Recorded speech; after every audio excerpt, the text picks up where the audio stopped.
Everyone, this is जूही और आज हम डिस्कस करेंगे कॉर्पोरेट बॉन्ड्स के ऊपर। So let's begin. पहले ये समझो कि जब भी कंपनीज को लॉन्ग टर्म के लिए पैसा रेज करना होता है तो या तो वो सिक्योरिटी मार्केट से करती है या तो इंस्टीट्यूशनल फाइनेंसिंग से। और आज हम देखेंगे कि कंपनी कॉर्पोरेट सिक्योरिटी मार्केट से कैसे पैसा रेज करती है।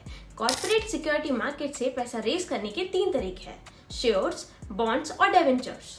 और हम बात करेंगे बॉन्ड्स की। बॉन्ड्स एक डेब्ट इंस्ट्रूमेंट है जो कंपनी इशू करती है मार्केट से पैसा लेने के लिए।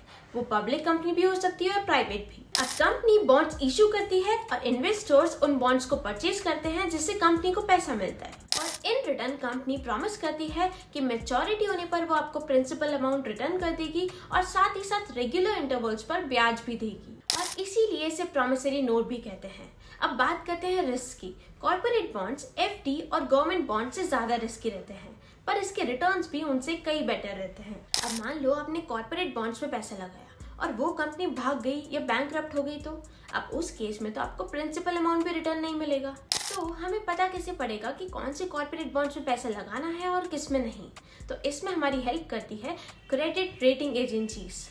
तो क्रेडिट रेटिंग एजेंसीज हर कंपनी की क्रेडिट वर्दीनेस को देखती है और उसके बेसिस पर उन कंपनीज ने जो बॉन्ड्स इशू करे हैं उनको रेट करती है।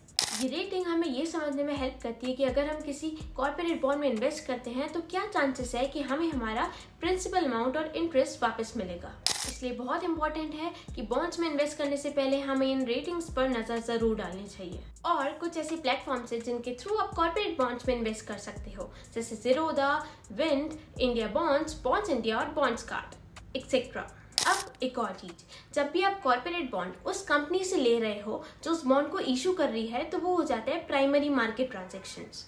और इसके अलावा सारे ट्रांजैक्शन जो इन्वेस्टर्स के बीच में होते हैं, जैसे कि जब एक इन्वेस्टर्स अपने बॉन्ड्स को दूसरे इन्वेस्टर्स को बेचता है तो उसे हम सेकेंडरी मार्केट ट्रांजैक्शंस बोलते हैं। इनफैक्ट सेकेंडरी मार्केट में बॉन्ड्स को परचेज या सेल करने का काम स्टॉक मार्केट में भी होता है। वैसे इंडिया में कॉर्पोरेट बॉन्ड्स की मार्केट बहुत छोटी है। अगर आपको वीडियो पसंद आई हो तो do like and subscribe to our channel.